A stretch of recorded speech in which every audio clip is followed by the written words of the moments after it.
Selamat pagi, selamat datang di Ibadah Bahasa Indonesia Gereja ICA Surabaya. Kami senang sekali Anda bergabung dengan kami di pagi hari ini. Baiklah, sebelum kita mulai ibadah pagi ini, berikut adalah informasi penting untuk Anda ketahui. Hai semua wanita di ICA, daftarkan diri Anda untuk bergabung dalam acara ICA She Abides pada hari Rabu 3 Mei jam 6 malam. Kita akan berkumpul bersama dengan teman-teman lainnya untuk mendengarkan renungan yang menginspirasi dari Liz Hartensvold yang merupakan pastor dan pendiri gereja ICA. Acara ini gratis, jadi segera daftar dan ajak teman wanita Anda sebanyak-banyaknya. Bagi semua orang tua, daftarkan diri Anda hari ini untuk seminar Let's Talk, Parenting During the Teen Years and Beyond. Atau dalam bahasa Indonesia, Mari Bicara, Mendidik Anak di Masa Remaja dan Masa Selanjutnya, yang akan disampaikan oleh pembicara tamu dari Amerika, Sally Bowduin. Acara ini akan diselenggarakan pada hari Jumat, tanggal 5 Mei di ICA West. Silakan mengundang para orang tua lainnya yang memiliki anak di usia remaja dan bersama-sama belajar menjadi orang tua yang lebih baik lagi. Hello ICA, my name is Hansel and this is my wife Angel. And I'm Ilo. This is my wife Janita. And we are the head of Go Group Facilitators at ICA West. And we are the head of the Go Group Facilitators in ICA East. Our role is to equip and support both the candidates and also the existing Go Group Facilitators. Now we are inviting to be part of our team. So if you're interested in finding out more about being a Go Group Facilitator, please scan the QR code to join our class on May 28th at both campuses. Let's together build a strong and healthy community for ICA. See you there!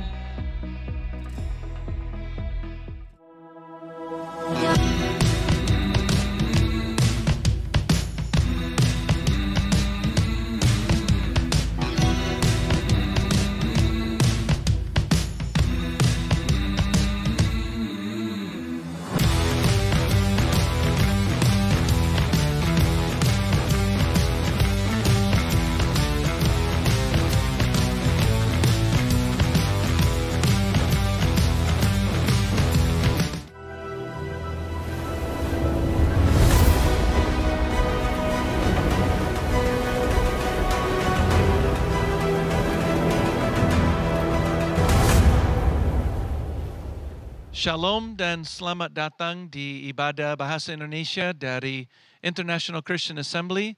Nama saya Jeff Hartensveld.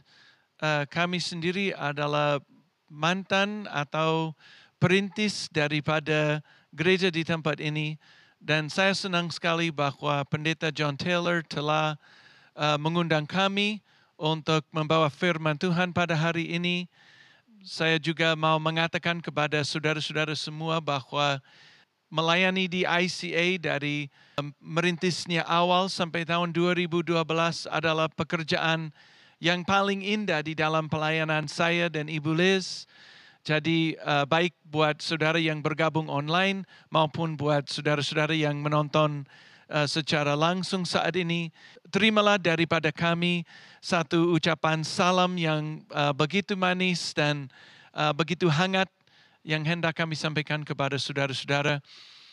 Pelayanan kami sekarang ini di mana kami membawahi sekitar 400 hamba Tuhan yang melayani di 40 negara di Asia dan di Laut Pasifik. Dan boleh dikatakan bahwa pelayanan kami sekarang ini juga banyak keliling ya.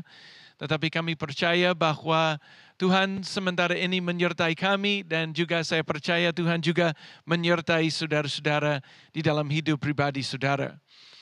Baik saudara, pada hari ini saya dan teman saya Pendeta Sam Bowduin yang akan melayani ibadah bahasa Inggris di ICA Barat. Kami berdua mempersiapkan suatu khotbah yang kami berikan judul Menavigasi Badai Hidup yang Tak Terduga. Sekali lagi, menavigasi badai hidup yang tak terduga. Dan pada hari ini ada ayat-ayat firman Tuhan yang hendak kami baca pada saat ini ya. Yaitu ditemukan dalam kitab Lukas pasal 8. Saya akan baca ayat 22 sampai dengan ayat 25. Baik, saya bacakan. Lukas pasal 8 ayat 22 sampai ayat 25. Pada suatu hari Yesus naik ke dalam perahu bersama-sama dengan murid-muridnya dan ia berkata kepada mereka, marilah kita bertolak ke seberang danau. Lalu bertolaklah mereka. Dan ketika mereka sedang berlayar, Yesus tertidur. Sekonyong-konyong turunlah taufan ke danau.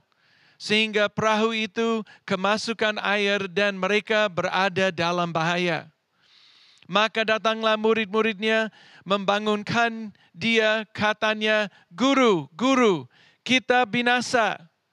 Ia pun bangun, lalu dia menghardik angin dan air yang mengemuk itu, dan angin dan air itu pun reda, dan danau itu menjadi teduh.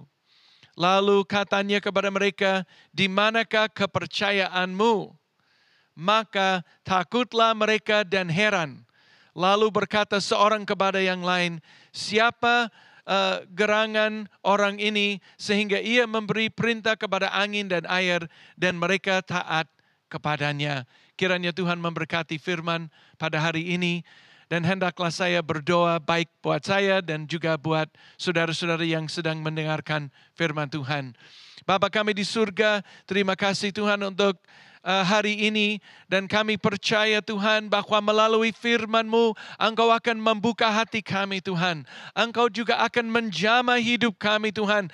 Sama seperti Engkau menjamah hidup para murid yang ada di dalam bahaya Tuhan. Kami berdoa supaya firman-Mu akan menerangi jalan yang ada di depan kami Tuhan. Sehingga kami akan melihatnya dengan jelas. Dan kami akan mengikuti kehendak-Mu Tuhan. Apapun yang Engkau minta kepada kami. Terima kasih Tuhan. Dan kami menyerahkan firman-Mu ini ke dalam tangan-Mu dan berdoa di dalam nama Yesus. Haleluya. Amin.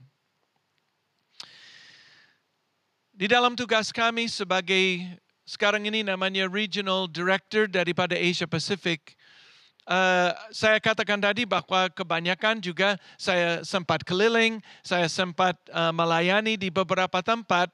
Dan saudara, bukan hanya di Asia saya pergi, juga di Amerika Serikat saya seringkali diundang untuk menjadi pembicara di beberapa boleh dikatakan KKR kah atau kumpulan-kumpulan orang yang berminat untuk melayani di dalam bidang misi. Beberapa minggu yang lalu saya diundang untuk menjadi pembicara satu camp out, atau mereka menyebutkan camp out, tetapi mungkin bahasa Indonesia mereka mengambil kemah-kemah mereka pergi ke satu tempat dan mereka berkumpul, dan setiap hari di bawah satu kemah besar kami melayani, dan juga ada seperti pujian penyembahan, ada firman Tuhan, ada doa dan macam-macam. Malam hari sebagai satu sumbangan saya dan Ibu Liz dan beberapa kawan, karena cuacanya masih sedikit dingin di bulan Maretnya, kami menyajikan pop mie ya. Ya memang pop mie-nya bukan sesuatu yang istimewa untuk kita ya, tetapi buat para mahasiswa yang mengikuti acara ini, kami ada macam tenda kecil dan lagi masak pop mie yang banyak. Ada sekitar 600 orang yang datang ke acara ini ya. Memang Ibu Liz luar biasa ya, hebat. Dia bisa masak, mendidih air, dan tidak ada dapur seperti biasa, dapur darurat ya. Jadi dia masak air, dia tuangkannya, dan ada tim kami yang menyajikan pop mie kepada para murid yang begitu senang sekali malam hari makan pop mie ya.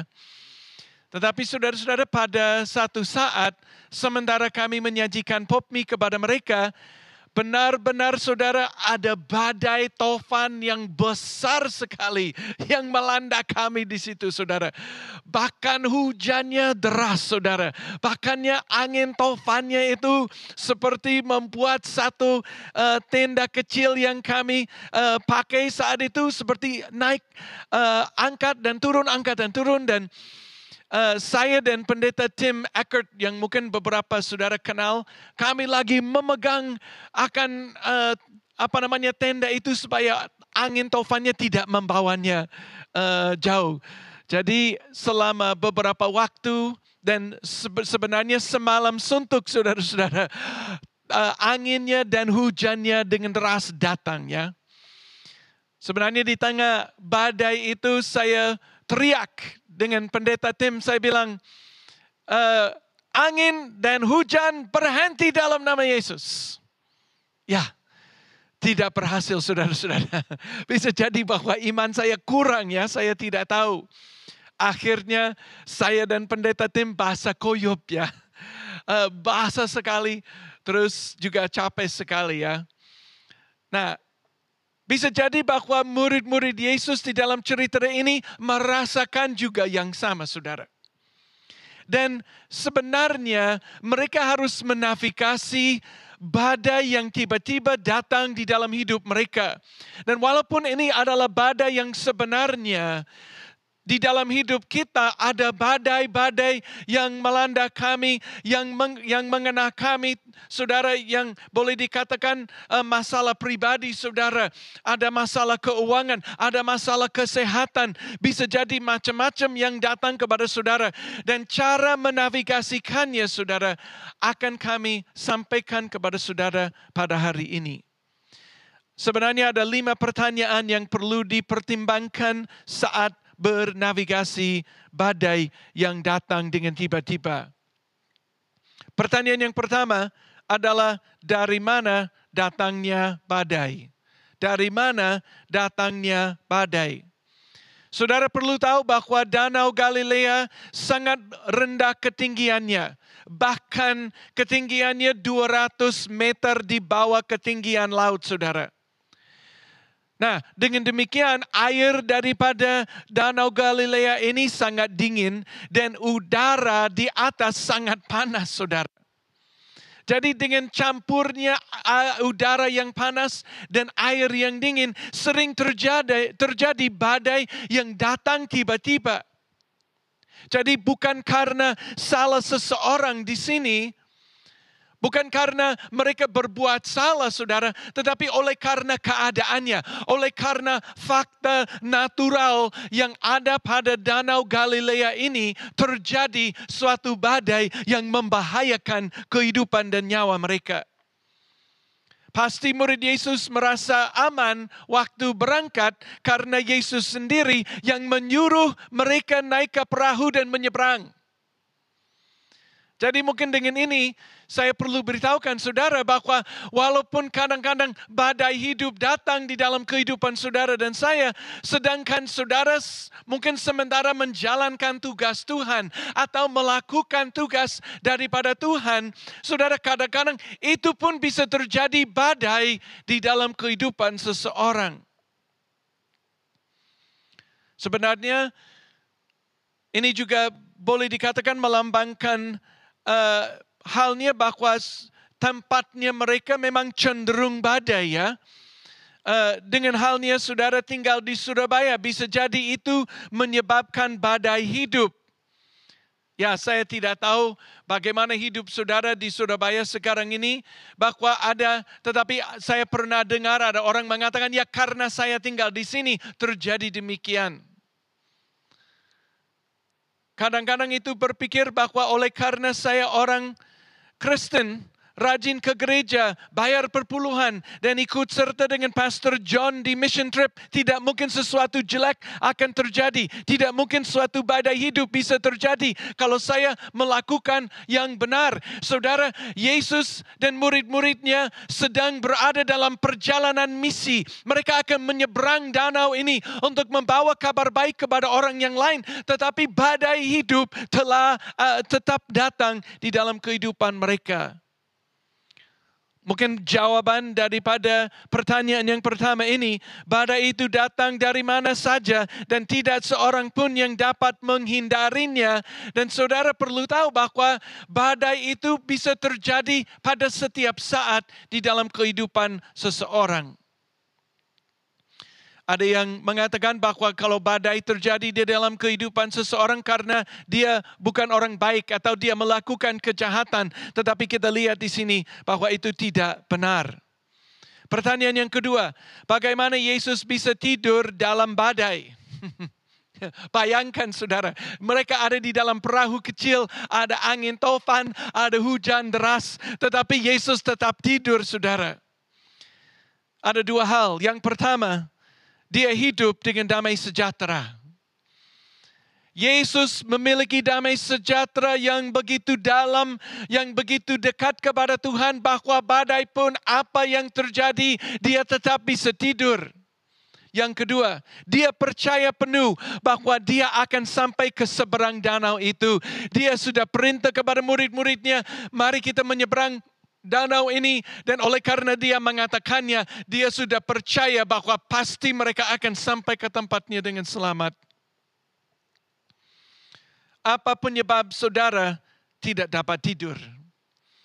Ya, mungkin ini suatu pertanyaannya. Mungkin saudara sering tidak bisa tidur atau tidak tidur dengan nyenyak. Mungkin karena masalah hidup atau karena sesuatu yang sedang terjadi. Mungkin badainya mungkin bukan badai besar tetapi badai kecil dan saudara tidak bisa tidur. Mungkin saya mau menanyakan, bagaimana dengan damai sejahtera di dalam hidup saudara? Bagaimana dengan kepercayaan di dalam hidup saudara? Saya percaya Yesus bisa tidur di dalam badai oleh karena dia memiliki damai sejahtera dan karena dia memiliki suatu kepercayaan bahwa pasti mereka akan sampai ke seberang daripada danau ini. Pertanyaan yang ketiga, yang menurut saya cukup menarik juga, mengapa para murid tidak membangunkan Yesus saat badai itu mulai datang? Sekali lagi, mengapa para murid tidak membangunkan Yesus saat badai mulai datang? Ya, saya rasa bahwa pasti badai itu kelihatan datangnya ya.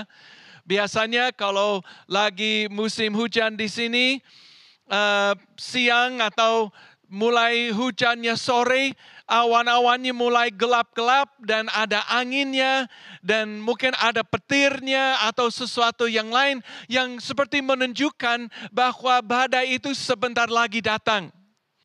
Murid-murid itu pasti melihat badai itu datang. Pertanyaan saya, kenapa pada waktu mereka melihat badai, mereka tidak mengatakan, Yesus tolong, ini sudah mau ada badainya. Tolonglah kami ya Tuhan sebelum badai itu datang melandai kami. Ya, ada beberapa pikiran di sini. Mungkin yang pertama, mereka merasa kami sanggup untuk mengurus atau untuk menangani masalah ini tanpa Yesus. Saya mau katakan sekali lagi, kami sanggup dengan apa yang ada pada kami untuk menangani masalah ini tanpa pertolongan daripada Yesus. Ya, bayangkan ada Petrus, ada Yakobus, ada Yohanes, ada Andreas yang saudaranya Petrus, mereka berempat adalah nelayan-nelayan yang sudah berpuluhan tahun saudara memancing di air Danau Galilea ini. Jadi mereka mengenal dengan danau ini. Mereka pasti mengenal dengan badai yang datang tiba-tiba dan sebagainya. Jadi mungkin saat mereka lihat bahwa akan ada badai, mereka merasa, enggak, kami punya skill sendiri, punya kemampuan sendiri untuk mengurusnya. Barangkali mereka hanya tidak mau mengganggu Yesus karena dia sedang tidur dengan nyenyak, saudara. Ya, saya mau bertanya kepada saudara, biasanya kalau menghadap satu masalah, apa saudara langsung berdoa kepada Yesus atau langsung mencari jawaban yang akan menolong saudara? Biasanya kalau pengalaman saya dulu melayani di Surabaya ini, melayani di ICA, ada jemaat yang mengatakan kepada saya, Pak Jeff ada masalah. Biasanya kalau mereka sudah datang ke saya, mereka sudah menghabiskan semua jalan yang lainnya dulu. Saya sudah coba segala sesuatu. Saya sudah coba segala dokter pengobatan. Saya sudah coba meminjam uang dari teman atau dari bank atau dari mana. Saya sudah berusaha untuk menyelesaikan masalah ini dengan memakai orang ini dan sebagainya. Tetapi akhirnya karena mereka tidak sanggup, akhirnya mereka minta tolong kepada Tuhan. Mungkin ini suatu paradigma yang harus dirubahkan di dalam hidup saudara. Paradigma ini yang harus dirubah adalah paradigma di mana mungkin saat mulai ada masalah, saat mulai ada sesuatu yang terjadi, saudara harus lari ke Yesus lebih dulu daripada saudara menyelesaikan masalah lebih dulu. Mungkin oleh karena boleh dikatakan keangkuhan kita atau kesombongan kita, kita akhirnya terakhir minta tolong kepada Yesus dan kepada Tuhan. Dan bila ada sesuatu dari ayat firman Tuhan ini pada hari ini yang menyentuh hati saudara, yang akan mengubah sesuatu di dalam kehidupan saudara, yaitu saya minta supaya setiap hari sebelum saudara menghadap badai apapun, saudara menyerahkan hari itu kepada Tuhan. Atau saat ada sudah kelihatan sedikit ada badainya, saudara lebih dulu berdoa kepada Tuhan. Tuhan, kami minta tolong sekarang ini daripada kami akan minta tolong di tengah badai di mana kami akan merasa satu berbahaya. Mengapa para murid tidak membangunkan Yesus saat badai mulai datang? Karena mereka bergantung kepada diri sendiri daripada mengandalkan kekuatan daripada Tuhan Yesus Kristus.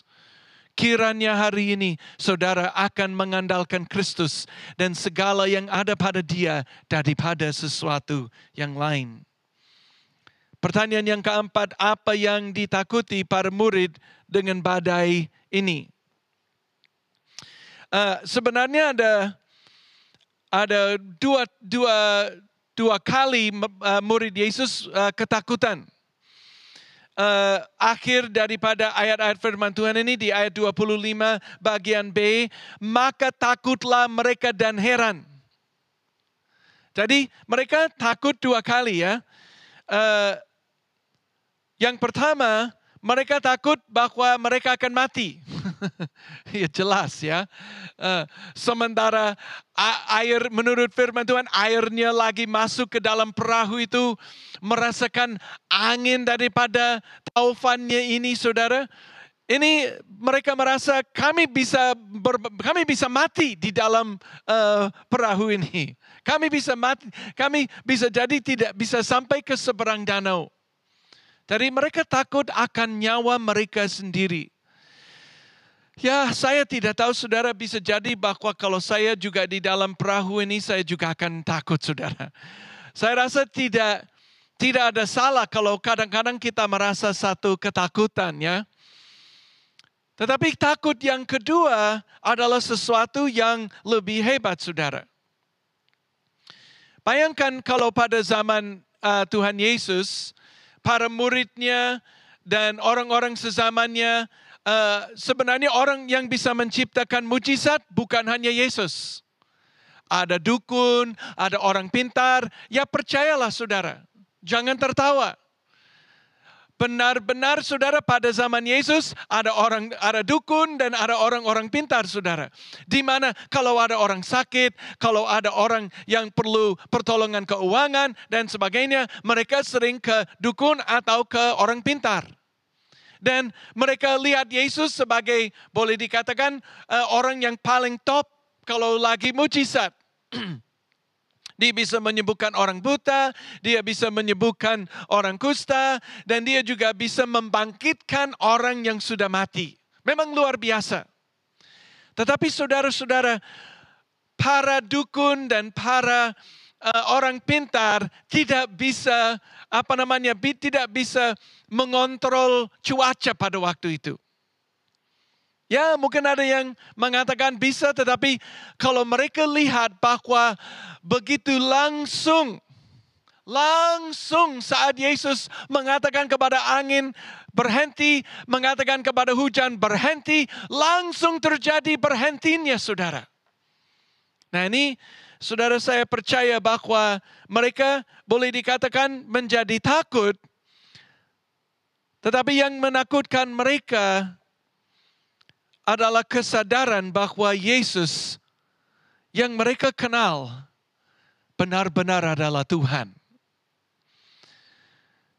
Sebenarnya dalam hidup ini, sementara kita berjalan dengan Yesus, saya mau berkata kepada saudara bahwa di dalam hati saudara harus ada kepercayaan bahwa Yesus yang saudara andalkan, Yesus yang ada di dalam kehidupan saudara, benar-benar adalah Yesus yang berkuasa di atas segala sesuatu sebagai Tuhan dan Raja. Menurut saya banyak orang Kristen tidak dalam hati benar-benar percaya bahwa Yesus adalah Tuhan. Nah, di sini kita lihat bahwa mereka takut akan Tuhan. Tetapi bukan takut secara negatif, tetapi benar-benar menyadari bahwa Yesus adalah Tuhan. Saya mau bertanya kepada saudara, apa yang paling menakutkan saudara? Apa yang paling menakutkan saudara? Ya, saya juga tidak tahu. Tetapi pasti di dalam hati ada ketakutan saudara. Ya, manusia namanya manusia, pasti ada ketakutan di dalam hati. Jadi, saya bertanya, apa yang paling menakutkan saudara? Dan mungkin pertanyaan yang kedua adalah, apakah saudara menyadari bahwa Yesus yang saudara kenal dapat mengalahkan ketakutan itu? Atau bila badai itu datang, Tuhan Yesus sanggup untuk menolong saudara di tengah badai yang saudara hadapi. Dan pertanyaan itu hanya bisa dijawab oleh saudara. Saya tidak bisa menolong saudara dengan hal ini. Ya, saya bisa khotbahkannya. Tetapi iman itu datang dari hati saudara sendiri. Kepercayaan kepada Yesus hanya datang di dalam hati saudara. Dan seharusnya jangan pernah ada badai dalam hidup kita ya. Tetapi kita lihat di sini bahwa murid-murid Yesus pun mengalami badai, saudara. Dengan demikian, saya percaya bahwa juga setiap manusia, baik yang percaya maupun yang tidak percaya, akan mengalami badai hidup. Dan cara menavigasinya, saudara, adalah kepercayaan bahwa Yesus sanggup untuk menolong. Pertanyaan terakhir adalah, berapa banyak iman yang dibutuhkan untuk meredakan sebuah badai? Sebenarnya cerita pada akhir cerita ini sedikit aneh menurut saya. Kita lihat di sini bahwa Yesus ada bersama dengan murid-muridnya di perahu. Dan di dalam perahunya ini bersama dengan Yesus ada badai datang. Yesus lagi tidur. Mereka berusaha untuk tidak mengganggu Yesus dengan usaha mereka. Tidak bisa. Tetap seperti mereka akan tenggelam. Akhirnya mereka meminta kepada Yesus, Tuhan tolong. Mereka berdoa kepada Yesus, Tuhan tolong. Yesus berdiri. Dia menjawab doa mereka. Dan badai itu reda. Dan apa yang terjadi? Mujizat terjadi. Sebenarnya, kalau misalnya saudara ada di dalam masalah badai, baik kesehatan maupun keuangan atau sesuatu yang lain, dan misalnya saudara berdoa dan langsung dijawab oleh Yesus, orang akan mengatakan, kau orang beriman besar. Seharusnya mereka iman besar. Tetapi menurut Yesus mereka tidak punya iman, padahal doa mereka dijawab oleh Tuhan. Jadi sebenarnya sesuatu yang menurut saya hampir tidak masuk akal, saudara. Yesus menegur mereka karena mereka tidak mempunyai iman. Padahal mereka ada di dalam masalah, berdoa kepadanya dan dia menjawab. Apakah mungkin kita dapat mujizat tanpa iman? Ya, puji Tuhan, Dia Tuhan yang baik dan sering menyelamatkan saudara dan saya dari badai atau daripada masalah. Tetapi seharusnya kita percaya bahwa segala sesuatu dalam hidup ini ada di tangannya. Kalau Dia menyuruh saudara melakukan sesuatu dan saudara sedang taat kepadanya, jangan goyah, tetapi percaya bahwa Dia akan menolong saudara sampai ke seberang danau itu. Ya, saya tidak bisa mengenal atau mengetahui setiap masalah yang dihadapi oleh saudara. Tetapi di dalam ayat-ayat ini kita lihat bahwa Yesus dengan murid-muridnya ada sedang dalam tugasnya. Dan mereka oleh karena kepercayaan bisa sampai seberang danau ini. Kiranya kalau saudara saat ini melayani Tuhan dan percaya bahwa Tuhan telah memanggil saudara dan percaya bahwa Tuhan sedang memakai saudara dalam pelayanan apapun, percayalah bahwa Tuhan Yesus juga akan membawa saudara sampai ke seberang. Tetapi percayalah juga bahwa walaupun di dalam pelayanan pun terjadi hal-hal yang susah untuk ditangani. Saudara perlu tahu bahwa saya pun walaupun sudah melayani Tuhan, boleh dikatakan seumur hidup saya sebagai dewasa, saya pun menghadapi badai-badai saudara-saudara, di mana saya harus berseru dan berteriak kepada Tuhan, Tuhan tolonglah kami, tolonglah kami. Saya tidak tahu apa yang sedang dialami oleh saudara pada hari ini. Tetapi bila saudara saat ini melihat diri sendiri sebagai orang yang ada di dalam perahu dan sedang dilandai oleh badai, oleh angin taufan, oleh hujan, oleh macam-macam di dalam hidup ini, masalah satu demi satu dan saudara tidak bisa merasa saya bisa mengatasinya. Dan saudara seperti orang-orang murid Yesus sedang ada di dalam perahu dan berteriak, Tuhan tolonglah kami. Hari ini pun Tuhan mau mendengarkan suara saudara. Hari ini pun Yesus mau berdiri di tengah perahu saudara dan Dia mau dia mau menolak anginnya, badainya, hujannya dan sebagainya sehingga saudara akan diselamatkan. Jadi untuk bagian terakhir di dalam firman Tuhan ini kami mau berdoa untuk saudara.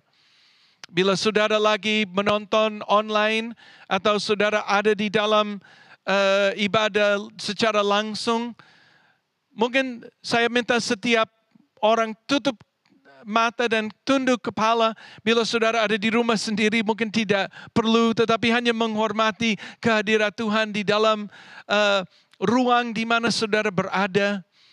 Dan sekarang ini kami mau berdoa supaya Tuhan akan menolong di dalam kehidupan saudara.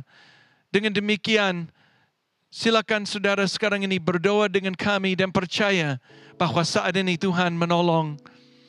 Bapa kami di surga, Tuhan kami berdoa untuk firman-Mu hari ini. Kiranya Tuhan Engkau akan mengingatkan kami bahwa Engkau bukan Tuhan biasa, bukan seperti dukun-dukun atau orang pintar yang melayani pada zaman dulu Tuhan.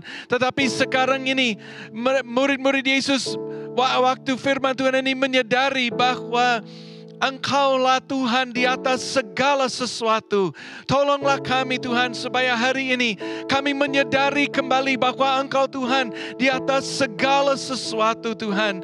Dan pada hari ini kami berdoa buat para jemaat ICA yang sedang mengikuti firman Tuhan ini. Tolonglah mereka Tuhan di mana mereka berada, baik di rumah Tuhan maupun di dalam sanktuari ICA. Kami berdoa sentuhlah hidup mereka, jamahlah hidup mereka Tuhan, sehingga mereka akan merasakan kehadirat-Mu di dalam hidup mereka, sehingga mereka Tuhan dibangkitkan, sehingga apakah ada hubungan yang perlu dibangkitkan, apakah ada keuangan yang perlu dibangkitkan, apakah ada tubuh fisik yang perlu dibangkitkan, bangkitkanlah-nya Tuhan di dalam nama Yesus Kristus.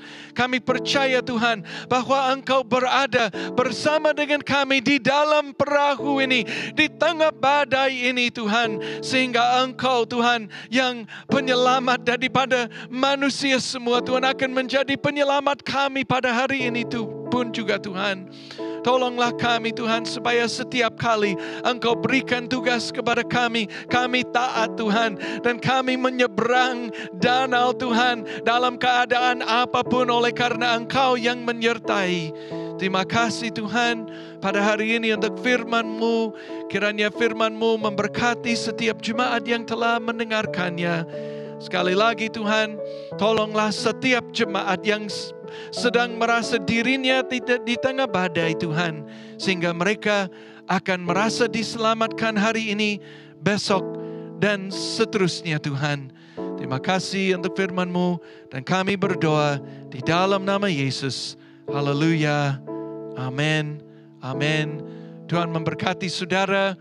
Dan setiap minggu saudara bisa bergabung bersama dengan kami, baik online maupun secara langsung di ICA East, di ICA West. Semua informasi dapat ditemukan di website ICA. Tuhan memberkati. Sampai jumpa sekali lagi. Tuhan memberkati. Kami senang Anda bergabung dengan ibadah ICA hari ini. Selamat berakhir pekan dan sampai jumpa minggu depan. Tuhan berkati Anda dan keluarga. Hai semua wanita di ICA, daftarkan diri Anda untuk bergabung dalam acara ICA She Abides pada hari Rabu 3 Mei jam 6 malam. Kita akan berkumpul bersama dengan teman-teman lainnya untuk mendengarkan renungan yang menginspirasi dari Liz Hartensfeld yang merupakan pastor dan pendiri gereja ICA. Acara ini gratis, jadi segera daftar dan ajak teman wanita Anda sebanyak-banyaknya. Bagi semua orang tua, daftarkan diri Anda hari ini untuk seminar Let's Talk, Parenting During the Teen Years and Beyond. Atau dalam bahasa Indonesia, Mari Bicara, Mendidik Anak di Masa Remaja dan Masa Selanjutnya, yang akan disampaikan oleh pembicara tamu dari Amerika, Sally Bowduin. Acara ini akan diselenggarakan pada hari Jumat, tanggal 5 Mei di ICA West. Silakan mengundang para orang tua lainnya yang memiliki anak di usia remaja dan bersama-sama belajar menjadi orang tua yang lebih baik lagi. Memberikan persembahan menjadi semakin mudah. Silakan scan QR Code di layar dengan menggunakan aplikasi bank Anda atau kunjungi icaspy.com/giving untuk informasi lebih lanjut. ICA membutuhkan banyak volunteer untuk membantu kami dalam bidang pelayanan servis media atau yang biasa dikenal dengan multimedia. Posisi yang membutuhkan volunteer meliputi service director, lighting, sound, dan juga operator LCD. Kemudian dalam bidang pelayanan musik di West, kami membuka kesempatan bagi Anda yang bisa bermain musik serta vokalis pria. Dan untuk pelayanan di East, kami mengajak Anda untuk bergabung dengan tim hospitality. Untuk mendaftarkan diri, silakan scan QR Code berikut ini dan mari melayani Tuhan bersama di ICA. Kelompok kecil adalah cara terbaik untuk terhubung dan bertemu dengan lebih banyak teman di ICA. Apabila Anda belum tertanam dalam komunitas Go Group di ICA, silakan kunjungi website ICA atau buka dari aplikasi Church Center untuk menemukan Go Group yang tepat bagi musim kehidupan Anda saat ini. Mari bertumbuh melalui Go Group. Kami rindu untuk bisa mendoakan Anda. Bagikan pokok doa Anda melalui tautan bit.ly/ICA Prayer Online dan bersama kita melangkah dan percaya bahwa Tuhan bekerja. ICA Prayer Service diadakan setiap hari Selasa pada pukul 6.30 sampai 7.30 malam lewat Zoom. Anda bisa mengunjungi Instagram kami @ICSBY untuk mendapatkan meeting ID-nya. Mari menyembah dan berdoa bersama. ICA mengadakan ibadah setiap minggu di gereja dan juga online di YouTube channel ICA Surabaya. Jadwal ibadah di cabang West dan ibadah online adalah jam 8 pagi untuk ibadah bahasa Indonesia dan jam 10 pagi untuk ibadah bahasa Inggris. Sementara di cabang East, ibadah bahasa Indonesia diadakan pada jam 8 pagi, lalu untuk bahasa Inggris ada di jam 9.15 dan jam 11 pagi. Bergabung bersama kami setiap hari Minggu untuk menyembah dan belajar firman Tuhan bersama-sama. Ikuti sosial media ICA Surabaya di YouTube, Facebook, Instagram, dan Spotify. Anda dapat menemukan berbagai informasi, playlist musik, video, renungan, dan lainnya.